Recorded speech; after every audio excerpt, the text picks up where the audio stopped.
Okay. Lucky people get to see right on my. Okay. So going back to rewind. Oh, that's much better.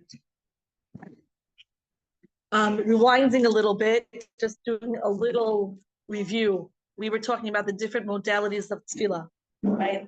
So we were saying that we're saying the same words, right? We're not changing the words, but what we're doing is think of each of the 10 different modalities of tefillah as different colors, right? And we're trying to paint a picture.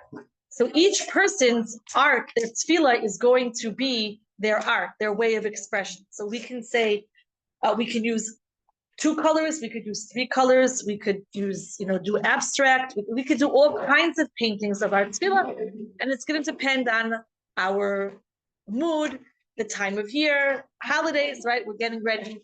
We just read the Parsha of the Redemption, and today we're going to do TZaka, which would have been perfect to do Parsha Shmos. For a while, we were doing it really like according to the parsha. It was like perfect. It was like Piglia was after the week as Vayifga b'makom. Vayater was told us we were on a roll. So sorry about that. So now we have TZaka. So I don't know, TZaka has a specific color. Everyone can think of a different color in their mind, but how are we going to use this modality of TZaka? What is it? So tefillah itself is very, very multifaceted. And Chazal teaches in Pirkei Avos, and we mentioned this, but just a little review to get back into things. That al ta'as tefillas chakva, don't make your tefillah permanent. Now, what does it mean? Don't make your tefillah fixed or permanent. Tefillah should be liquid. It has to be flowing. It has to be changing. It has to be evolving. It has to reflect what I am today and where I am today. That is real tefillah. Right? There's a book by Lisa Aitken, called The Art of Prayer. I read the book probably 30 some years ago, not a new book, but and I don't remember much from the book except that I liked it. But I think that the title says it all, right? Don't judge a book by its cover, but this would be a good case of judging a book by its cover. So what is TZaka? TZaka is one of the most powerful, raw, it is an unfiltered cry from one person's soul. It's not structured, right? It's the opposite of structured. Like we said, tefillah is very structured, okay? TZaka is a complete opposite of tefillah, right? They're 2 sides, 2 opposite extremes. Right, tefillah is super structured, TZaka is unstructured, it's spontaneous, and we had other spontaneous tefillahs also. TZaka with a tzadik ayin kuf hey. TZaka. It comes usually, but not always, from a place of desperation and from pain, or from a person who's experiencing overwhelming hasara. Okay, it could also come from the opposite, right, where a person feels overwhelming hashkacha pratis. Okay, but usually TZaka comes from a painful place. Okay, we tend not to scream, although if you're like a teenage girl, you scream a lot, right? That's part of like the experience is screaming, okay? But most people, right? The bad hair day. That's reason for screaming, right? That's a TZaka gedola umara, right? So the TZaka usually comes from pain, right? We do sometimes scream from an extreme delight, right? You see somebody you haven't seen in a long, long time, right? Okay. Or some, imagine again, some teenager on a roller coaster or doing something, they might scream. Okay. But usually the way that we most encounter TZaka is from a painful place. And from this, because of the overwhelming hasara that one is usually driven to cry out, to scream out, it often comes from a place when a person has a very deep need, an overwhelming need to feel Tirvata Kodesh Baruch Hu. We're getting close to Purim, right? We have less than 30 days till Purim. We know that we have a lot of tzakot in the Megillah, right? Vayitzak tzaka gedola umara. And Mordechai, he screams out, right? This huge tzaka, this scream, Klal Yisrael, when they were in Mitzrayim, in Parsha Shmos, right? In Parsha Vayera, actually. Vayitzak, right? Vayitzaku. We read it Leil a seder, right? And they screamed out, and there's a minhag amongst Chabad at that point to literally scream the word vayitzaku, and they screamed out. Okay, so let's dive into the depth of tzaka, where it's found in the Torah, some Hasidic insights, and let's try to learn how to use this. So, as we said, the first time we see the word tzaka is vanitzak el Hashem Elokei Avoseinu vayishma Hashem es koleinu, and this is not the first one. This is talking about Klal Yisrael in Shmos, and this is recorded in Devarim, where Klal Yisrael are enslaved. Okay, it was unbearable, and Rabbi Nachman describes this unbearability as the koyach of dibur was in galus. Right? What does it mean? The koyach of dibur was in galus. When a person wants to, one of the most incredible differentiations between man and animal is our ability to speak. Right? Speech is not just speak; it's creativity. When we're speaking, we're creating a reality. How did Hashem create the world? Vayomer Hashem, vayihi or speech. Speech creates. Okay. Ha'amanti ki adaber, David HaMelech says. I believed because I spoke. The Nesiva Shalom, the Slonim Rebbe says that a person who wants to increase their emunah, they should speak words of emunah, because when we speak, right, we speak Emir Hashem, things are going to be good, right? Va'od yoter tov, va'od yoter tov.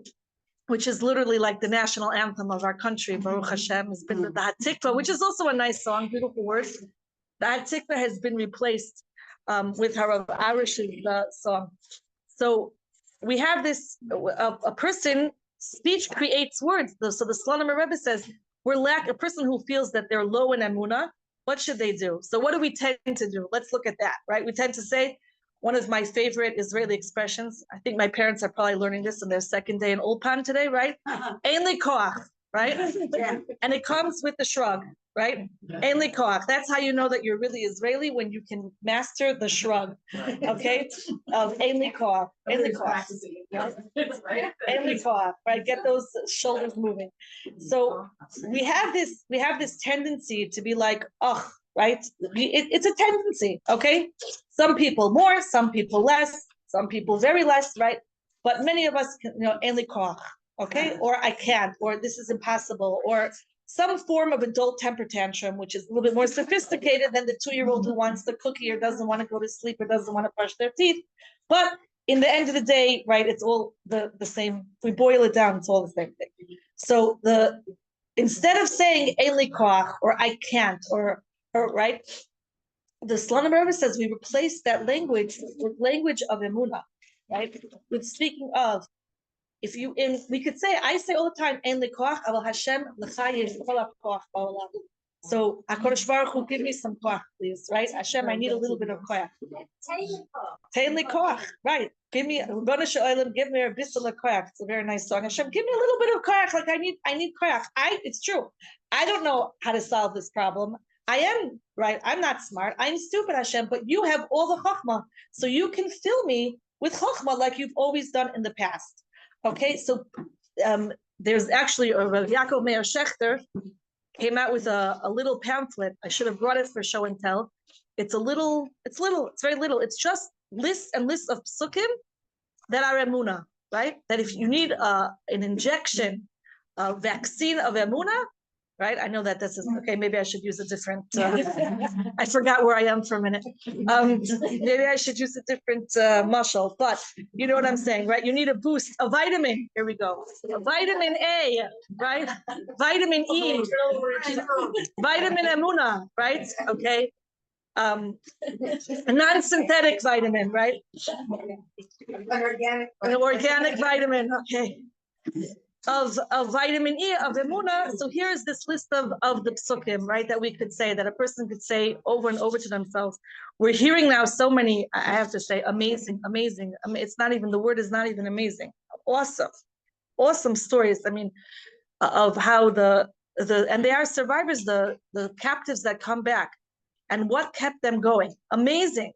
Like they're going to write like stories. There's going to be a street in every single city in this country called Agam Burger, right? In another 10 years, right? It's them. That is the reality. That is the people that we're living with and meeting and getting a glimpse into their incredible lives. And they all not all of them are public, but many of them have said what kept them going. They said a pasuk. They said Shema. They just now Sasha, I forgot his last name, who came out.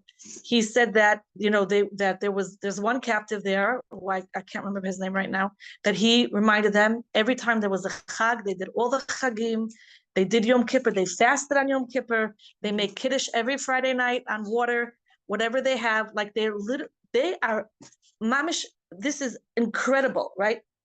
So the more we hear these stories, right, we can. Again, everyone, it's not cut and paste. Spirituality is never cut and paste. We don't copy other people, but we can be inspired to pick a pasuk or have an arsenal of psukim at our disposal that when we need to, we can say, okay, this is my pasuk. Mizmor l'soida. I'm going to find something right now to be happy about, right? Wherever I am, in this minute, I'm going to be like Yosef HaTzadik, who even when he was being sold as a slave by his own brothers, found something to thank HaKadosh Baruch Hu for. Wherever I am, whatever modality, whatever fits us. So the Rabbi Nachman describes that it's called TZaka, nitzak el Hashem. They cried out to Hashem. Why did they scream out to Hashem? Why did they daven? Because the dibur was in Golus. There is something called that a person's speech is an exile. Their speech is disconnected. Their koyach of speech is concealed. A cat got your tongue, right? A person has no words. Sometimes when we open up to daven, we could say the words, but the kavana or the me part of it is just missing. I don't know what to say. I don't know how to ask. I don't know how to match the kavana to what the words are, the kavana that I need to what the words are. So that's where tzaka comes out. Tzaka is this scream with no words. It's this release of so many pent up emotions and pent up thoughts and pent up desires that a person doesn't even know how to express. I don't know how to put this in words. In Perek Dalid of Tehillim, David HaMelech says, HaKadosh Baruch Hu, Bina Hagigi, right? Bina Hagigi, it's this incredible tefillah where David HaMelech says, I don't even know what I want, right? I have no idea what I want, but Hashem, Bina, my thoughts, Hagigi, help me to lahagot, to express them, right? I don't know how to say what I want to say. I don't know how to ask, right? I don't know how to formulate what I need. So HaKadosh Baruch Hu, help me, Hashem, Tzvatai Tiftach, Fi Agiti Lasecha, right? That's another great pasuk to put in. So, question on that: what stage of his life did he that express him? Rabbi Nachman? No, David HaMelech? I don't know. I'm just curious. I don't know when Perek Dalid was saying. So interesting. Yeah. Probably at a certain point when he was in trouble, which was most of his life, right? Right. So so how do we liberate, right? And notice what do we call the terms of Geula? The 4 or 5, right? The next one we're waiting for. The 4 lishonos of Geula, the 4 tongues, the 4 languages of redemption, because every time a person goes a little bit more out of their Mitzrayim, their personal Mitzrayim, their national Mitzrayim, right? It means that we're able to speak, to express more, to create more, to be more, right? When a person can't speak and can't express themselves, think of them, they're in a cage, right? They're being held in a certain way, hostage. They're not free, okay?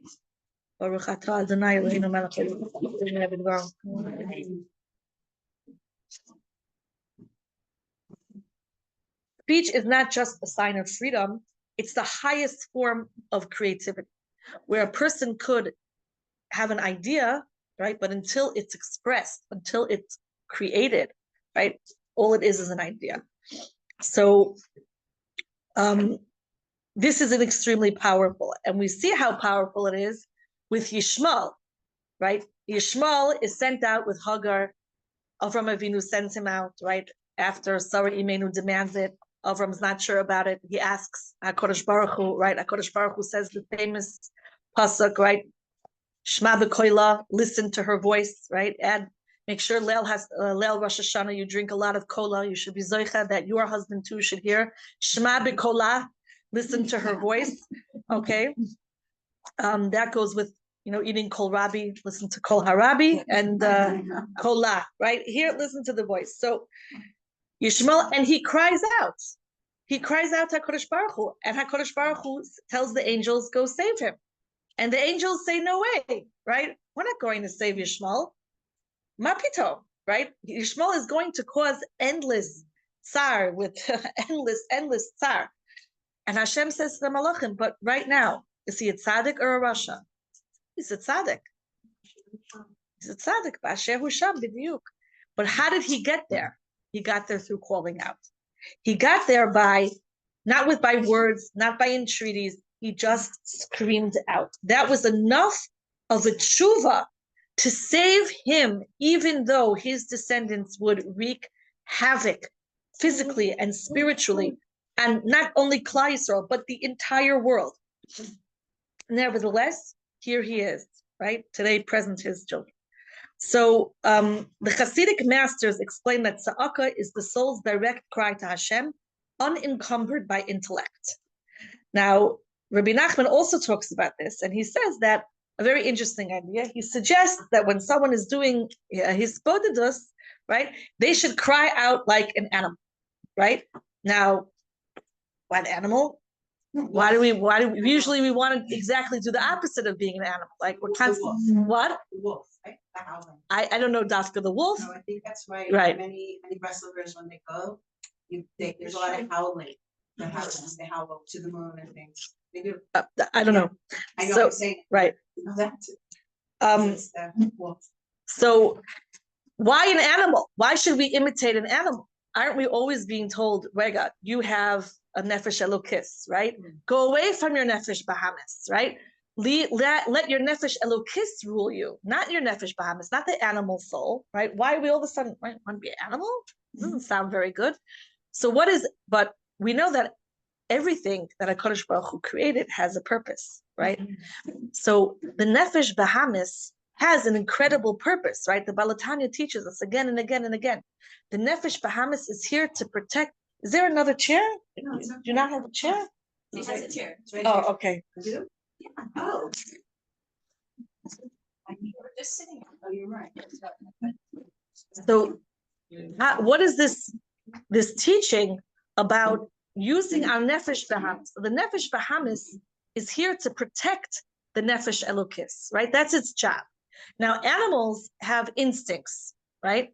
They don't have thought process. They have basic instincts. When an animal, even when it's nice to us, when it's sweet to us, and as a confessed closet dog lover, right?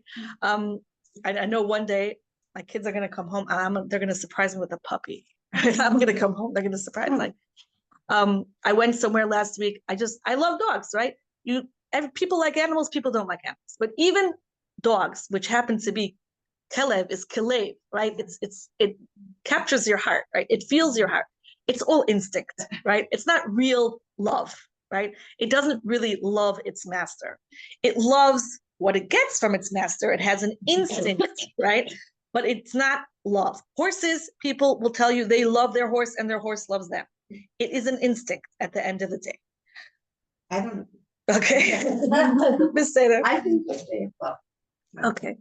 I think only humans are capable of loving, because love is something much more than just giving. It's being. Rabbit, understand. It's making space. Oh, they don't know. They are autistic, really. I'm not talking about that. Okay. I'm talking about Dogs. So, in any event, okay, we'll have our discussion about dogs later. They work on instinct. Okay, so there's a pasuk in Yeshayahu that we read in Shabbat Chazon, Shabbos before Tisha B'Av, which says Yada Shor Kanehu v'Chamor Evus Ba'alav, that the Yada Shor, the ox knows its owner, and the Chamor, the donkey, is not as smart, right? And he knows the trough of its master. He recognizes the trough. And the Ami lo yada v'lo hitbonen. And then the prophet, he says, but you, Klal Yisrael, you don't know, and you don't think about HaKadosh Baruch Hu. You don't realize that Hashem is the one who's feeding you, Hashem is the one who's taking care of you, Hashem is the one who's sustaining you in health, in every aspect. Are we like the sheep? Sometimes, right? Depends on the mashal. So Rev Eliyahu Lapian has an incredible piece on this pasuk and says, wait a second, we're not supposed to be like animals. In animals, it's instinctive. We have to work hard, right? We have to work hard to see HaKadosh Baruch Hu. We don't see HaKadosh Baruch Hu like the animal sees us, right? When I grew up, we had a cat, right? The minute we opened up the cabinet where its food was kept, it was already downstairs, no matter where it was, right? In a second, it knows. And it, was very nice and sweet to us because we fed it. But it knows, it's an instinct, right? We have to work hard to see HaKadosh Baruch Hu, to feel HaKadosh Baruch Hu. So why is the prophet, Rav Lapian asks, comparing us and demanding from us to act like the animal? We don't want to even act like the animal, right? That's not is that our goal? And he explains something so beautiful. He says, we are like animals in a certain sense, because as Yidden, we were given a nefesh elokis, which is instinctive connection to HaKadosh Baruch Hu. We are wired, just like the animal has certain instincts, we have instincts as well. And those instincts are to seek out HaKadosh Baruch Hu, to have emunah, to have faith. We're wired for this.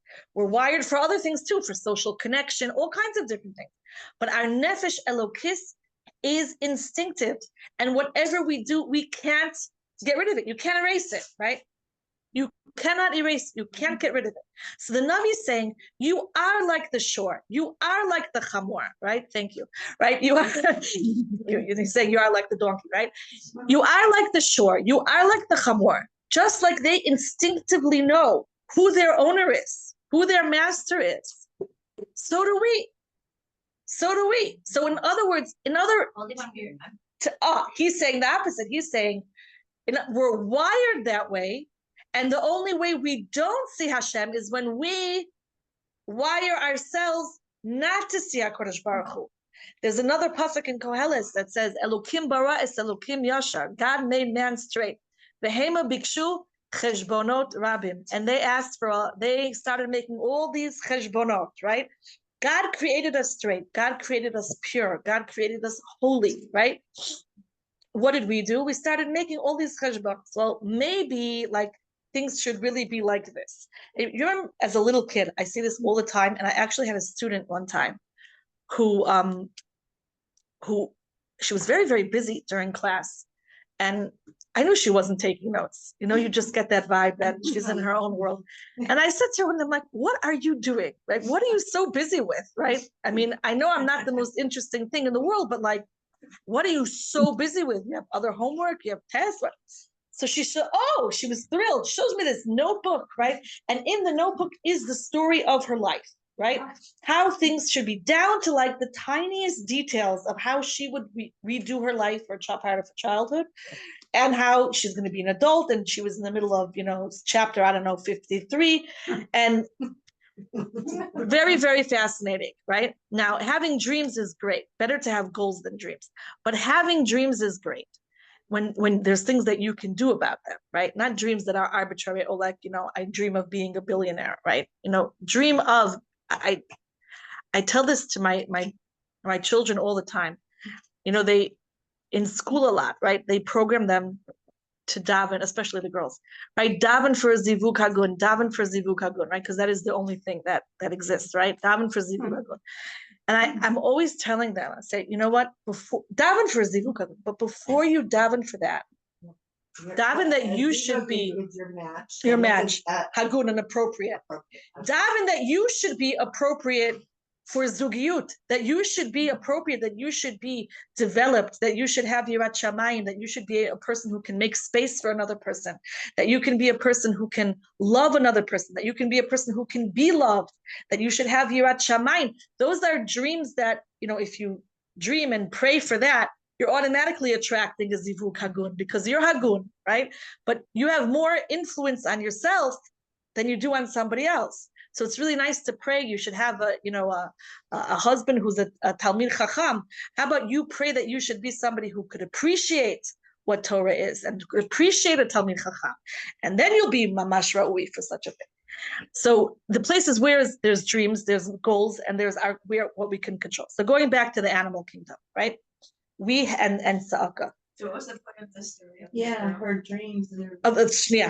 Going back is that we have an instinct to come close to Hashem. So Rav Lopian, he extends the piece and he says, look at the world.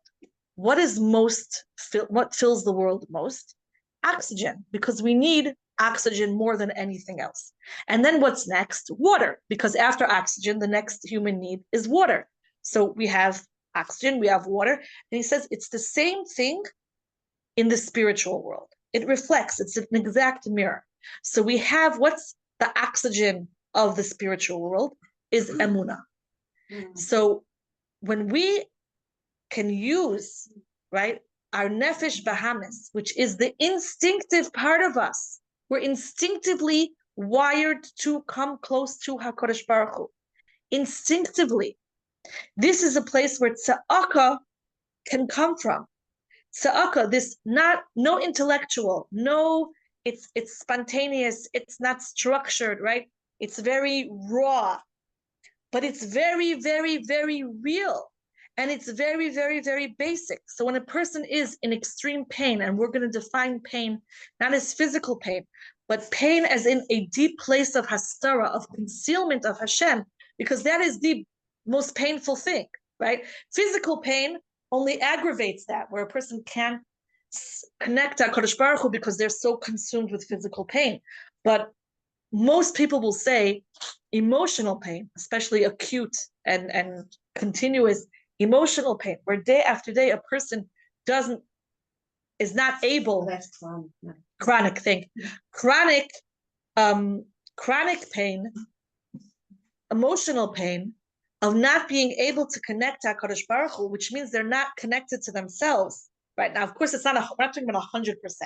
Right, everything is just like your phone. Right, it goes down, down, down, down, and then you charge it. Okay, it's the same thing with us. Right, it doesn't mean that we're not talking about zero, right, connection. Person Baruch Hashem, we just said we can never get to zero connection, but we can get pretty down, right? We can get pretty down. We can. It talks about Klal Yisrael. They were on the 49th level of Tumah, right? Now, something I didn't know until a couple of years ago.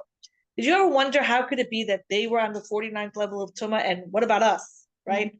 Like, how could it be that we have never sunk into the 49th level of Tumah, right? And I didn't know this until a couple of years ago, that before the Torah was given, a person who would sink lower than the 49th level of Tumah, they would not be able to continue functioning as a human being because their soul would just be consumed. But after Matan Torah, you could fall even to the 50th level of Tumah and bounce back because we have the Torah. So it could be, I never knew that. So it could be that we have had times that we've fallen into 50, but we have the Torah so we can get back up, right? We can rise again, we can grow again, we can become again. Okay, so the Baal Shem Tov, what? It's our charger. So Tzaka would be the charger, right? All tefillah is the charger, right? But in this case, Tzaka, thank you for finishing that thought. Tzaka would be the charger of getting it up, getting it out, getting it reconnected. So the Baal Shem Tov taught that sometimes a person reaches a place where no words can be formulated, only a raw scream.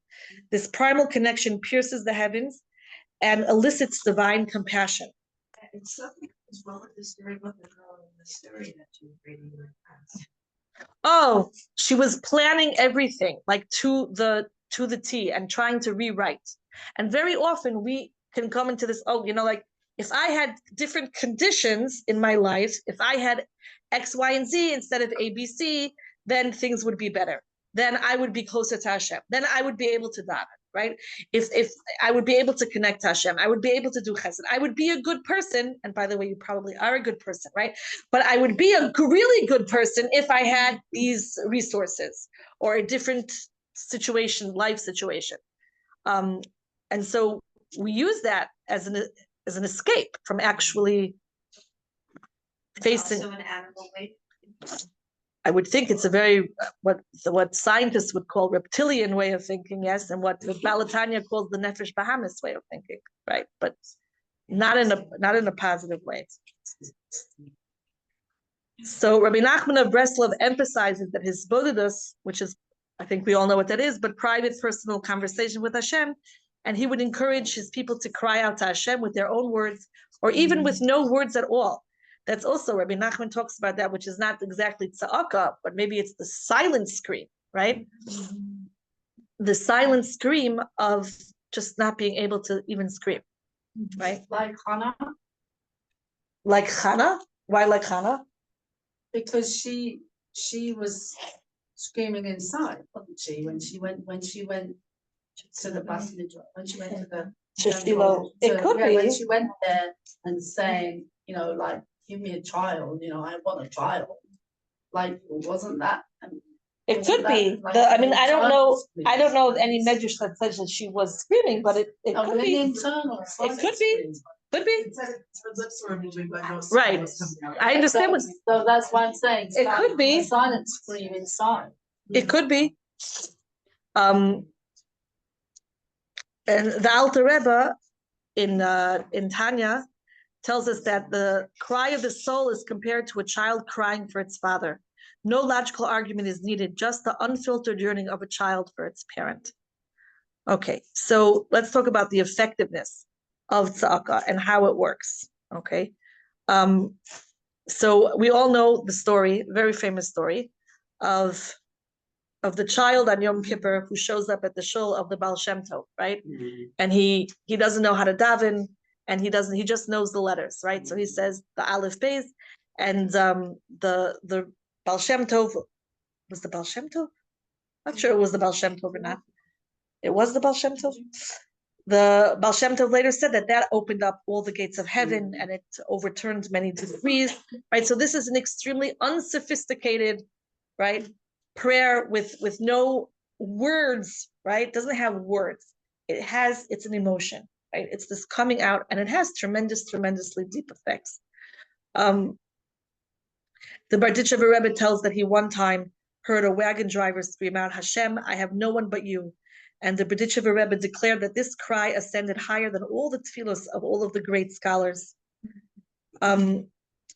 We know that throughout our Klal Yisrael, these little screams and these little krechsim, oi, there's a way to do oi and there's a way to do oi, right? Oi can be a complaint, and oi could be a real call out to HaKadosh Baruch Hu, right? And the question is, what is the kavanah? Because somebody could scream. You could scream at somebody in anger also. A person could scream at Hashem, chas v'shalom, in anger, or a person could scream to literally get out their emotions and be able to communicate to HaKadosh Baruch Hu in a place where words just don't have a place. There is no way of expressing it. Okay, so a great place to use tzaka would be during personal struggles. When words fail, simply crying out to Hashem in one's own way can bring clarity and comfort. In times of public distress, right? When Mordechai gathers all of the Yidden to cry out to HaKadosh Baruch Hu to overturn the decree of Haman and Achashverosh. And I don't think we're in such a different situation right now, where tzaka is very, very appropriate, right? Tzaku, to literally just cry out to HaKadosh Baruch Hu, right? Cry out, and everyone could cry out in the language that they want. Ad Masai, until when? Cry out to HaKadosh Baruch Hu to express how much we need. There's an inyan, and you want to say something? I don't want to interrupt. Go ahead. Tuesday morning at 11:15, women cry and scream to Hashem in their room.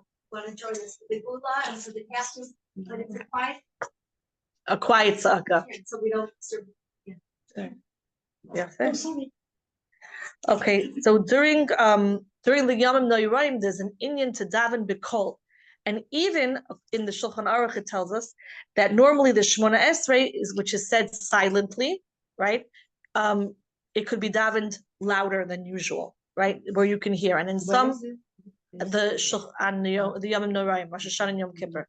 In some shuls, right, the chazan, whoever is davening by the silent Shemona Esrei, actually davens out loud. Okay, which is interesting because if you're not used to it, it's very, very. All of a sudden, you come to Shemona Esrei, quiet. I davened 1 year in Visionitz in Bnei Brak by Rav Yisrael. You should have Rav Shlomi Yisrael ben Estelea, and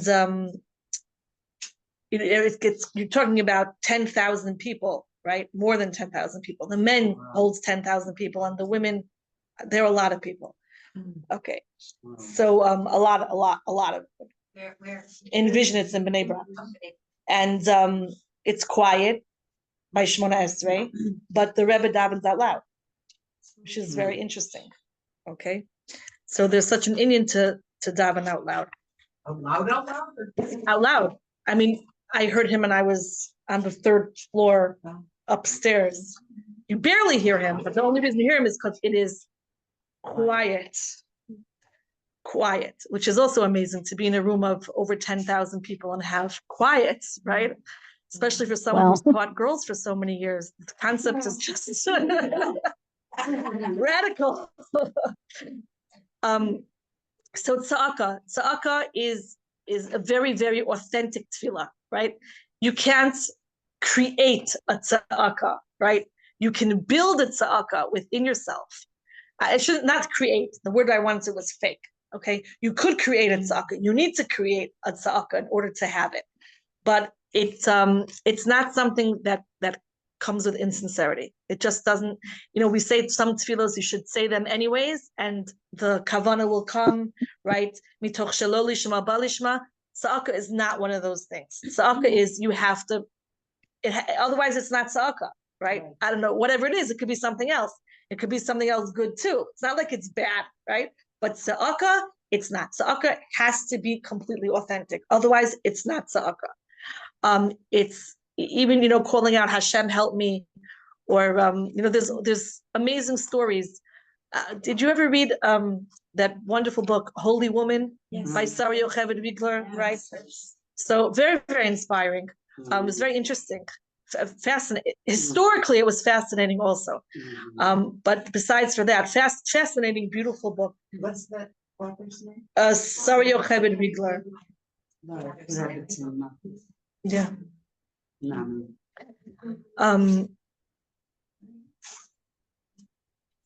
All of the shiurim that she gave in that book was from we worked together, was notes from my students when she taught for me in my seminary. Yeah, and we gave over to her, to Saraya of Tzfat, we gave her over the notes from the lectures that she gave. Rebbetzin Machlis, not obviously not Rebbetzin Kramer. That different. Chicken soup. Yes. I knew. So no, okay. So one thing which you see in actually both books, right, about both tzadikot, is they're constantly talking to HaKadosh Baruch Hu.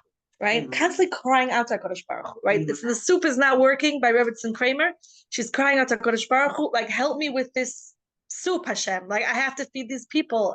I want you to feed these people, right? Both of them. Both. Rebbetzin Machlis wasn't a screamer in her house. That she mamish did not scream in her house, but she constantly was talking to HaKadosh Baruch Hu, constantly. I was actually on the phone with her once at 2:00 Friday afternoon about a shidduch for one of her daughters. And she called me back at 2. I'm now like, why are you calling me at 2 on Friday? Aren't you busy? She's like, Bezos Hashem. And we're talking about the shidduch. And then at like 2:30, 2:35, and it was a summer Shabbos. She's like, okay, I'm going to go start with Shabbos now. And I'm like, what did you just say? She's like, yeah, I didn't cook the chicken yet. I need to put up the cholent. And I'm like, how are you going to be ready for Shabbos? She goes, HaKadosh Baruch Hu could cook this chicken very, very quickly, and HaKadosh Baruch Hu could give me if Hashem wants, then there's going to be chicken for Shabbos, and if Hashem doesn't want, then there won't be. Like it's all up to Hashem, and Hashem can do anything at any minute. And that's those types of tefillos. You see, it's a certain type of tzaka, because the authenticity has to be 100%, right? If I'm going to say, Hashem, if you want chicken, there's going to be chicken, right? Honestly, right? That's because I'm too lazy to go make a chicken, right? Okay. It's not authentic by me. That's not who I am. Okay. That's not me, right? That's Mrs. Rebbetzin Machlis, it's Rebbetzin Kramer. That's and maybe that's some of you, right? It's a certain personality. You have to be that person. But if you an unauthentic tzaka is not tzaka, right? Okay, so it's coming from the heart. It's the person makes their own words.